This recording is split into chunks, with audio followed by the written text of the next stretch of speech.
So my talk. You want down there? How about now? Presencing the Divine is the title that I've chosen for today. And we opened with one of my all-time favorite songs that we sing here at Unity. And I know from the blank expression, no one remembers what the opening song is. That's okay, I'm going to share the words. Practicing the presence of illuminated light. Practicing the presence of illuminated light. We stand together as one, witnessing the essence of the thing behind all life. We stand together in love. We all join hands and our hearts open wide. Come feel the power of love inside. We walk in love and we stand for peace, practicing the presence of the one. The lady that wrote that song was truly inspired because those are such powerful words. I mean, really, it's all there when you think about it. Now, if we only could mean it when we sing it, and if we could live it, if we could hold that vision every day. That's why we come here, because we need to practice the presence of illuminated light. So all relationship, when you think about it, is predicated on being present or being absent. And it evolves or grows or dies based on the presence or the absence. We went to see the new Elton John movie yesterday, Rocket Man. And there's a very powerful scene at the end between Elton and his little self. And the whole movie is really about absence and presence, finally. I really encourage you to go see it. It's sex, drugs, and rock and roll, so you've been warned, but it's a great movie and a great story. And it struck me that all pregnant women become aware of carrying life within them through sensing the changes in their own bodies. And so a relationship starts with the witnessing of another life within her own. Becoming aware, becoming present to. And becomes even more real with the birth of that life as a baby, as something independent. And one of the most important things that a mother does is bond with her baby through touching, through holding, through gazing into its eyes. And we know that babies will actually die from lack of touch in those first few weeks. And that oneness that was natural in the womb must be reestablished in life between the two parties of the mother and the child. There must be a witnessing of the essence behind the life that they both share in common. And there has to be a valuing of it. The mother must accept the baby. And this is how a sense of oneness develops based on a communal sharing and valuing of life. This is how love grows and spreads its web of interconnection with other people and with all of life. The more we witness the essence of all life as light, the more we can see our common bond. The matrix literally becomes visible for us. And then there are never again any strangers in our lives. Only a family of photons, of light beings, all shining their light for each other in recognition of the greater being that they are all part of. It's one way of imaging it. We are this field of light, and each one of us is a little light in the field. And this is the mystery that religion was meant to speak of and to make clear for us all. It gets expressed in many different ways, and perhaps poetry and music and song has a way of expressing it that touches us the most. Certainly, Mother Earth and nature also does a good job of presenting it clearly for us. The web of nature. We can feel ourselves being part of that. And Christianity attempted to talk about it in terms of incarnation, which is not really an easy word for a lot of people. Many people don't even get what that word is trying to say. And really, it's trying to say that spirit is in flesh. Spirit is in matter. That's what incarnation is. And specifically then, the presence of God in Jesus, in a human, in humanity, or in Mother Earth. That was the original picture that Christianity was trying to paint. Unfortunately, Jesus became his own focal point, and he became the great exception instead of the model and the way shower for all of humanity. And suddenly it was only Jesus. Or it was only humanity, and not all of creation or all of the animals. Or it was just this earth, but not anything else, no other planets, or not out there in the universe. We were, again, exceptional. See, we always have to have this preferential judgment for ourselves, don't we?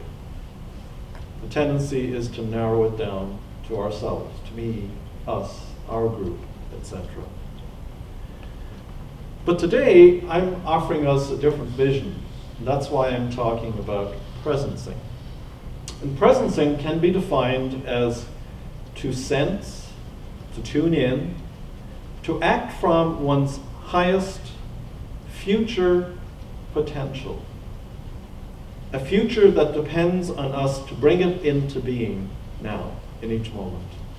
And so presencing blends the word presence and sensing, and works through seeing from our deepest source. So you could say that presencing is a way of seeing.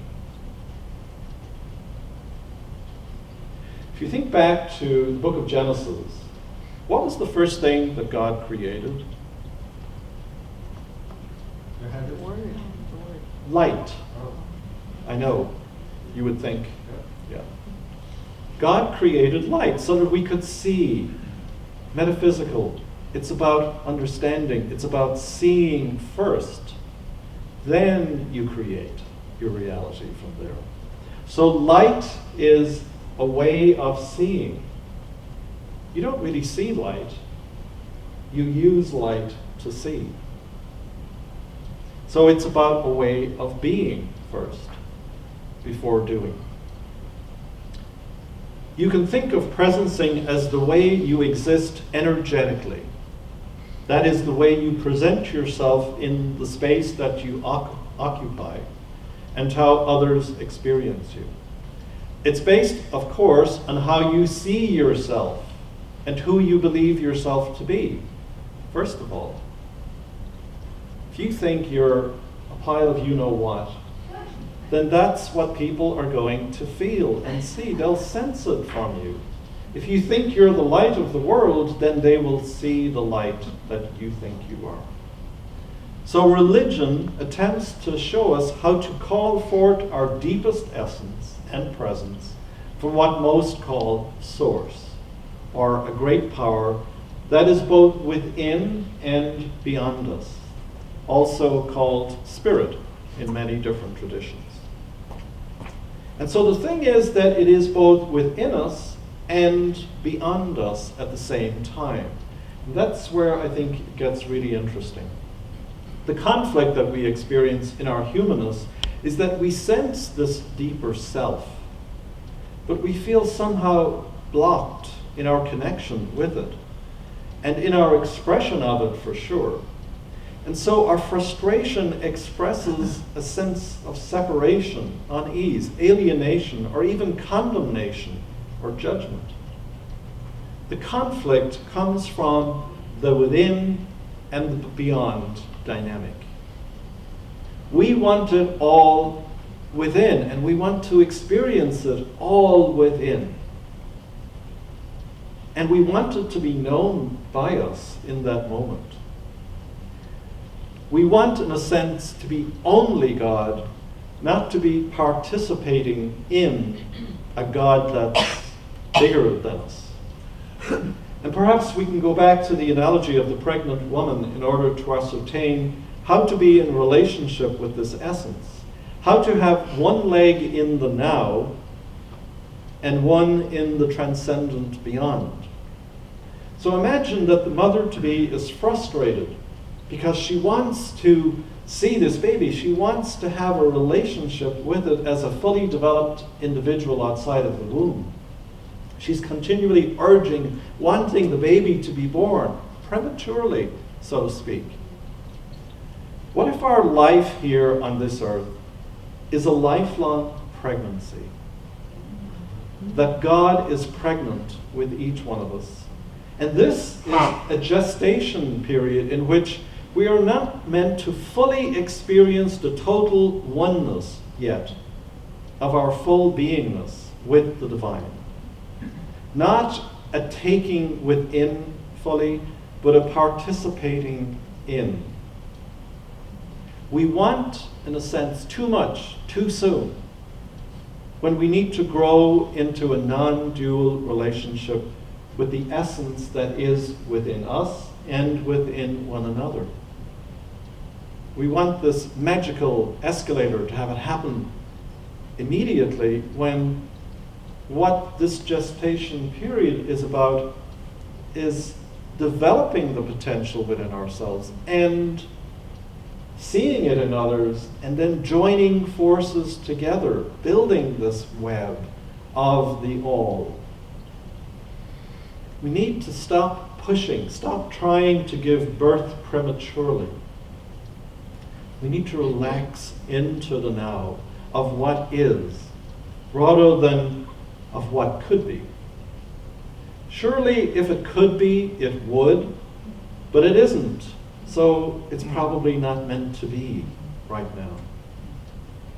This brings us to what Matt Cowan always talks about, loving what arises now, which is really a full embrace of the present. It's all about presencing right now and just now. Presencing is the expression of who you are currently and a reflection of the inner depth that you are expressing, your potential that is unfolding. It isn't about pretending to be someone or something more than you actually are capable of expressing right now. It's about authenticity, and in that authenticity comes freedom. And this has probably been the main downfall of organized religion, which tells us we are less than, or we ought to be better. The treadmill religion, the moralizing religion, the climbing religion. Where we are and who we are could be described as a straight line. And so often we think we're below the line. That's what religion tells us, we're below the line. And we're trying to get above the line. We're trying to present this image of something better. And I don't know about you, but I used to feel so exhausted trying to do that. It feels so disabling. And of course, it's so inauthentic. What people sense from us, if we're in that place, is our own self-judgment, our dissatisfaction, and a lack of love or compassion for ourselves. That's what we are presenting and presencing to the world, this irritation. We say that energy follows attention, and so we need to shift our attention from what we are trying to avoid or improve to who and what we are right now in reality. We are a human, divine being in gestation. Can that be good enough for now? And isn't that a truer picture of who and what we are? Can we embrace that as our identity and allow it to unfold in the divine timeline, rather than being the one pushing the timeline? Because presencing is something that's going on in every moment of our lives. And as we say, there is divine order. It's all unfolding the way it's supposed to be. And I know that's frustrating, because we don't think it is. You and I are presencing right now, and that energy forms a field in which we have a collective presence. Leslie talked about standing up there and looking down and seeing the light and seeing the love and seeing the beautiful people that are here. There's a collective presence. New people who come into our gathering sense our quality of presence, and they either resonate with it or they don't. The shallower our presence, the needier and more competitive the field is. The deeper our presence, the more compassionate and willing to be of service. People are attracted to that. They want to be part of that. It feels good. But the starting point for all of us, of course, is honesty.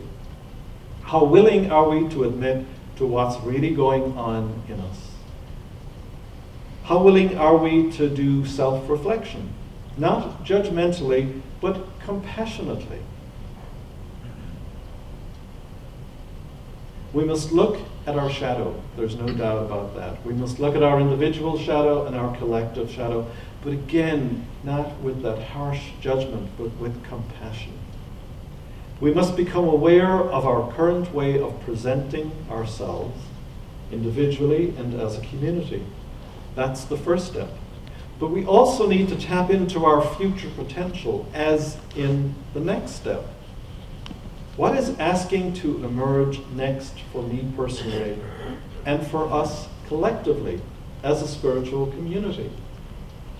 The only way we're going to get into the future is through the present. For me personally, currently, it is about Sabbath time, sabbatical, time to withdraw, time to rest, time to refresh, time to take stock. It's a time for honesty for me about now being in my 60s and in a new phase of my life, different from when in my 50s. So what practice must I adhere to in order to reveal my emerging potential, the future that is going to come through the present? I need to have spiritual practices that help me become the receiver of these realizations about who I already am. And I have to say that integral theory, integral Christianity, the three faces of God, the three centers, the mind, the heart, the gut, and being the universal Christ have emerged as my most recent focus over the past year or so. And then there's us as a community, where in our 20th year, we'll be celebrating our 20th anniversary in February. As a community, what are we being called to? To presence. There's a call to mission-centric ministry rather than minister-centric, which means everybody is being invited to really be present and to be present in a way that serves us and the greater community. It's said that spiritual community is where people go to work out their childhood issues. Did you know that? We don't think of spiritual community like that, do we? It's where we present our best selves. And actually, it's supposed to be a place where we can present our bratty self, our 2-year-old self, that is still stomping its foot and saying no.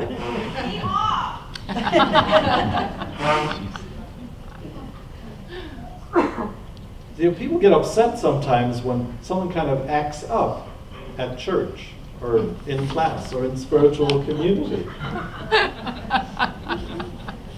Well, where else are they going to find a space or a place for someone to compassionately embrace them? This is who we're meant to be.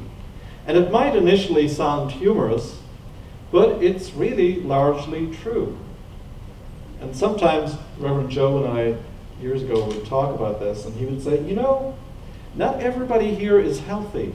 They're here because they're sick. And they're looking for health.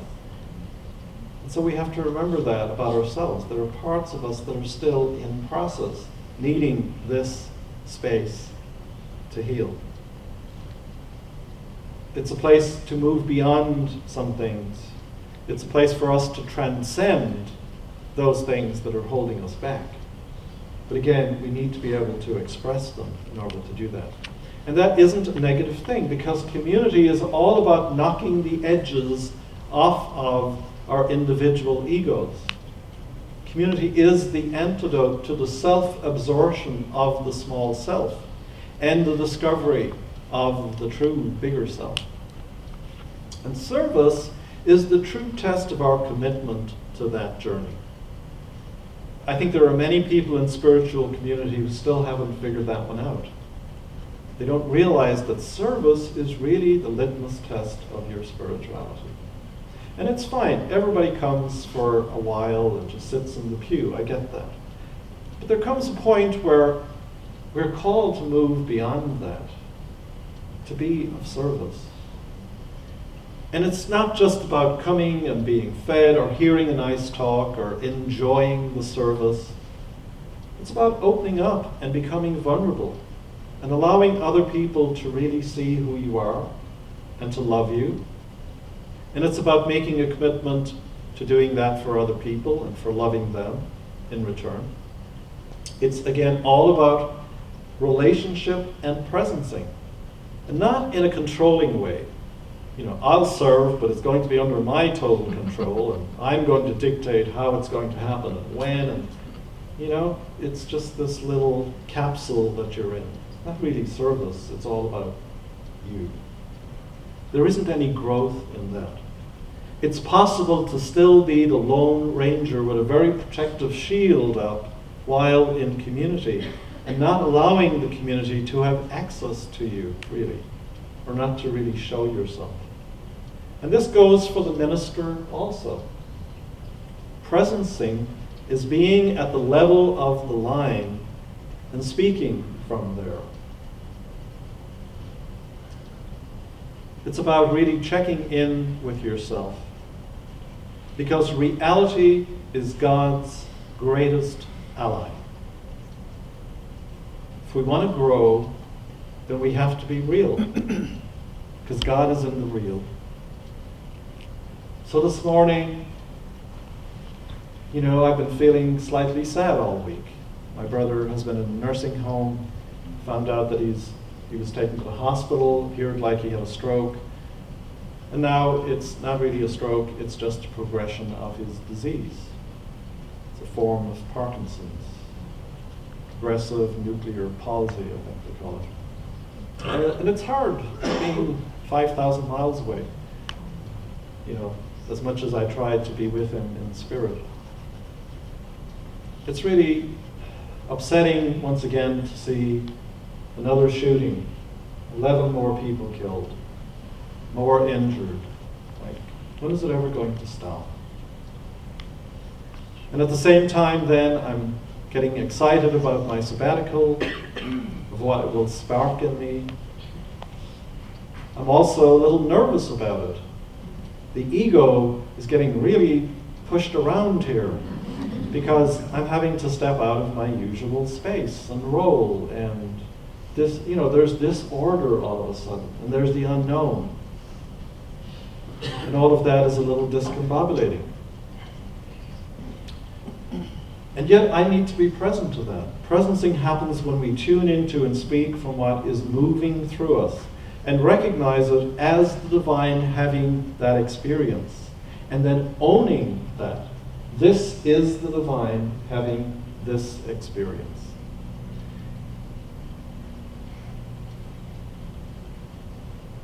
And we allow the embracing of what is arising to lead us into the emerging future. It's the only way it works. Whatever happens to me, I will be totally present to the experience. So that's kind of my practice over these next 100 days or so. It's a yes to life living itself through me as the divine.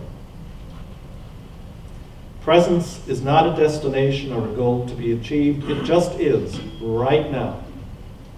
This is an experience of God right now, right here.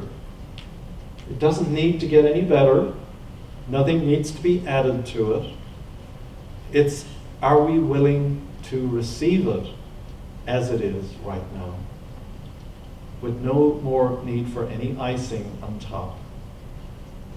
Can we jump into it and swallow it and savor it? As we are present to this moment, we can heal anything that presents itself to us in the past. That's the power of the present moment.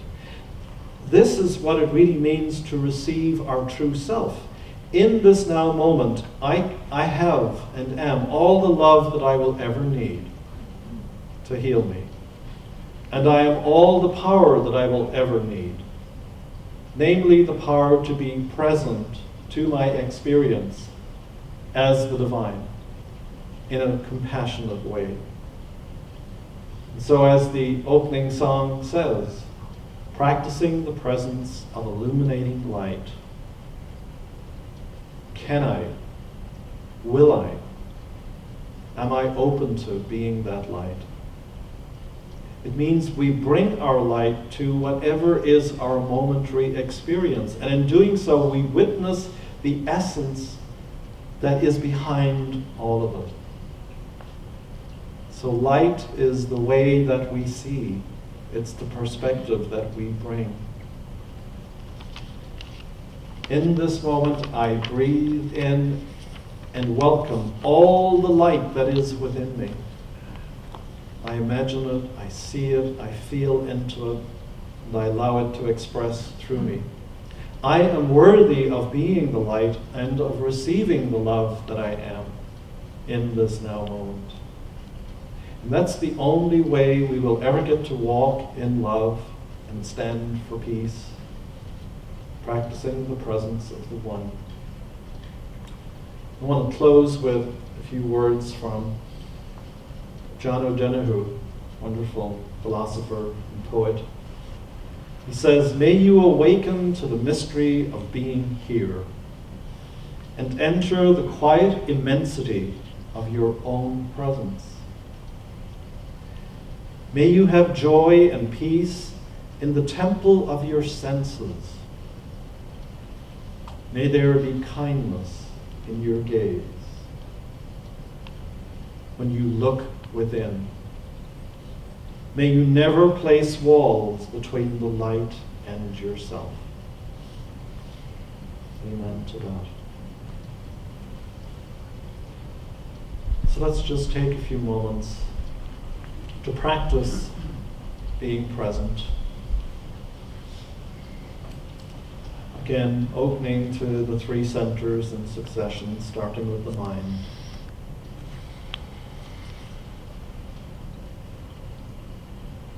Just being aware, presencing by being aware of being aware.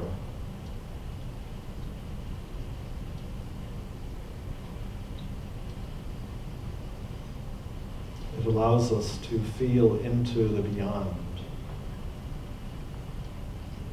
And then dropping our attention into the heart.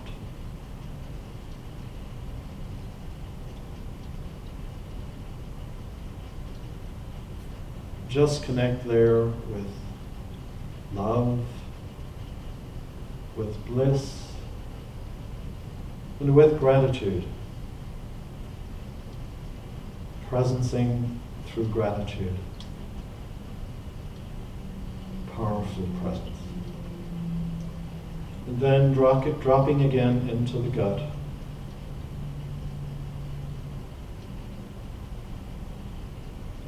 Feeling your being in God as God being God.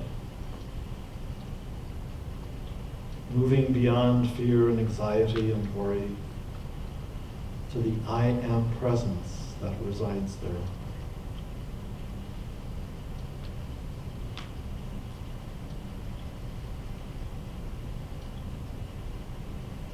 And so we give thanks for this moment, for the presence that we are. Amen.